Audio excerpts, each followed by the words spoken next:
games, I'm sure you've heard that the book was better than the film. I mean, we've all heard that one, and this is often actually a very correct sentiment if you have the time to read. However, have you ever heard of the book was so much better than the game? No? Well, I'm about to shock you with this one. I'm a Star Wars fan. I haven't been one forever, and so I missed the time when The Force Unleashed was a popular thing, so I just didn't really play it or pay attention to it. Sorry about those of you that I've just angered. I'm not one for playing power fantasy games, and this series is just kind of the epitome of that stereotype for me, so it's not something I normally would play.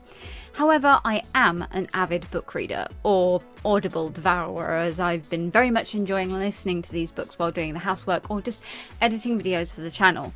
Yes, I know I haven't done many recently, shush, it's mostly shorts.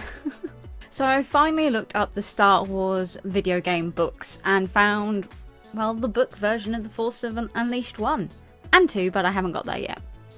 With that, I put it on play and added it to my list of videos to make. I'm not gonna lie, this book actually was the reason that I ended up playing the game. However, I was disappointed.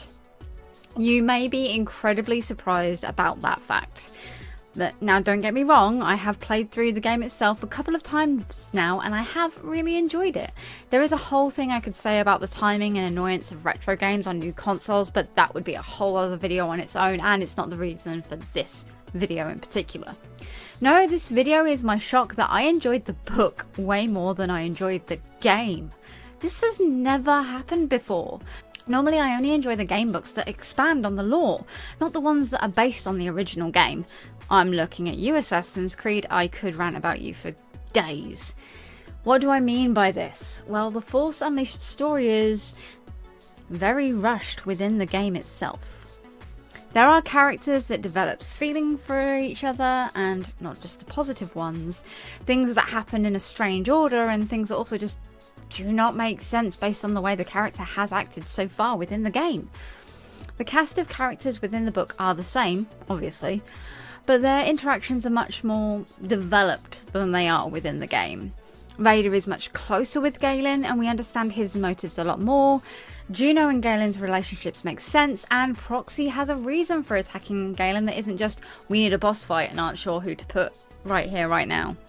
From now on, there may be some spoilers to the book, and I do recommend that you go listen to it. The audiobook is amazing if you don't want to read it, and the narrator has a pretty nice voice too. Download it on Kindle or track down a physical copy.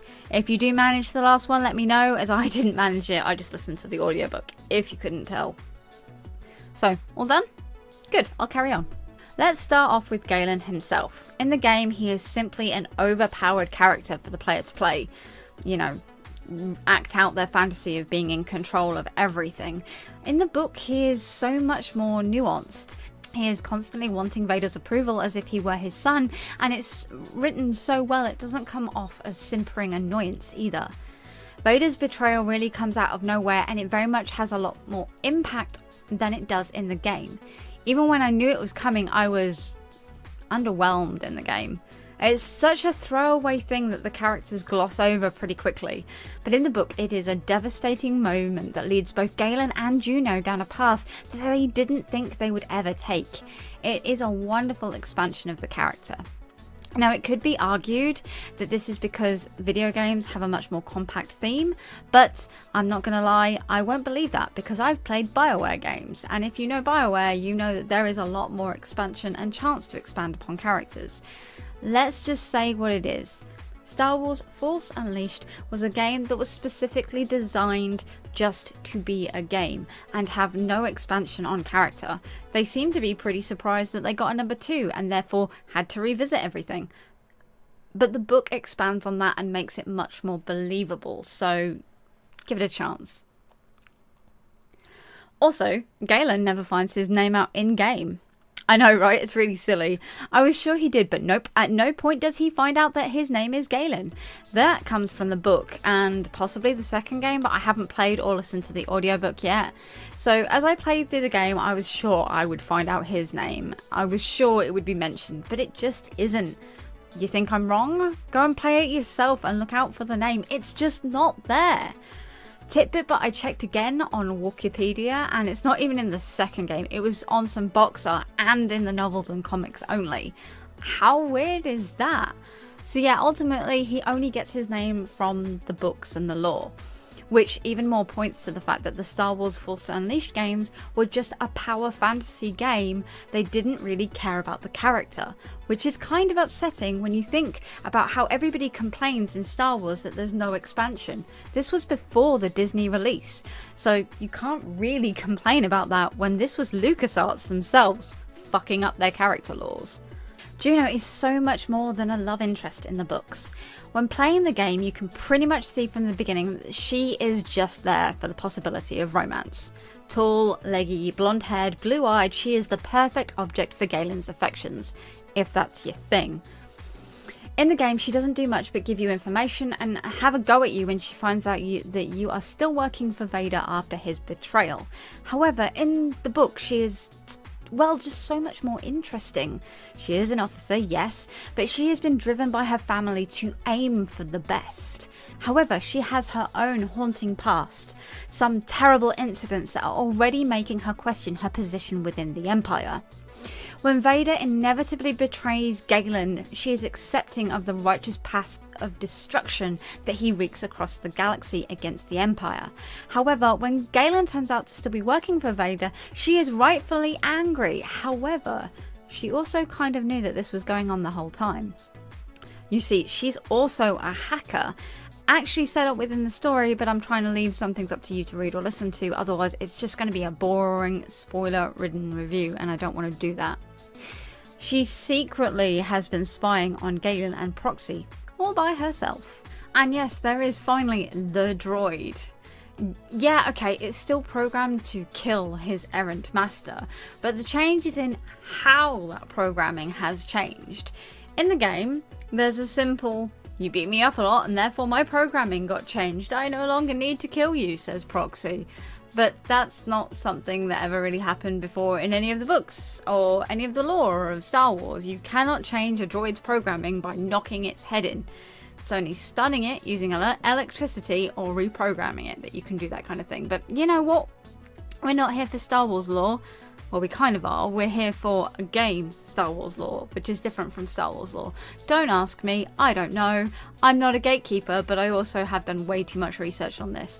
I could go on for hours. This bit in the game, though, where Proxy turns into Darth Maul so he can beat you up, fell really flat for me, because it doesn't really explain why the robot then turns to protect Galen from Vader towards the ending. Yes, you knocked the droid about enough that its programming is different, but in the book it makes so much more sense because you can't change a droid's programming, as I've already said, by knocking them about a bit. It takes a fundamental rewrite, which happens in the book and is so beautifully written. I love it, but I don't want to spoil it for you, so you're gonna have to read it or listen to it. Again, I can't, as I've said, tell you the whole thing because I want you to listen or read this book, but please do, because this bit was so poignant and lovely and I think it's amazing and it explains Proxy so well. Finally, I'm going to go into the thing that I have mentioned before, and that is the timeline. As you know, in the game, you start off as Vader. Galen never really knows about this part of his life in the games or his past. He has a brief flashback and that's it. It doesn't explain anything. It's just his father's ghost turns up and goes, "Hey, you're my son and I'm sorry," and that's it. Which, in my opinion, sucks ass. However, for our main protagonist to know his name and to understand his master in a way that makes him continue his attachment to Vader, the story changes around a bit in the books. There is only one area that I will go into while this Force vision happens multiple times in the book. I want to get you to read or listen. This is just the first major incident. There are others. Give it a read. So, when Galen first gets the vision on Kashyyyk in-game, he sees a ghost, but as I've said, that's it. In the book, however, he sees through Vader's eyes, understands some of Vader's fears, and even empathizes with him through those fears. Yes, Vader is afraid of things. If you think that he isn't, read the comics. He's terrified of a lot of stuff. That's, of course, up until the moment that Vader kills his father. Galen, from this point in the story, becomes conflicted, and it works so much better in the book than the game.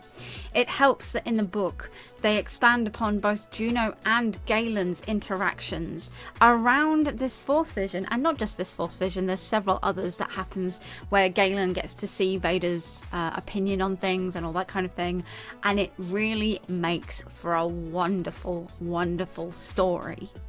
In short, I think that if you enjoyed the game, you really need to give the book a chance. Unlike a lot of game/book tie-ins, this one works beautifully. It just expands on the way that the world works, and it doesn't really contradict the game itself.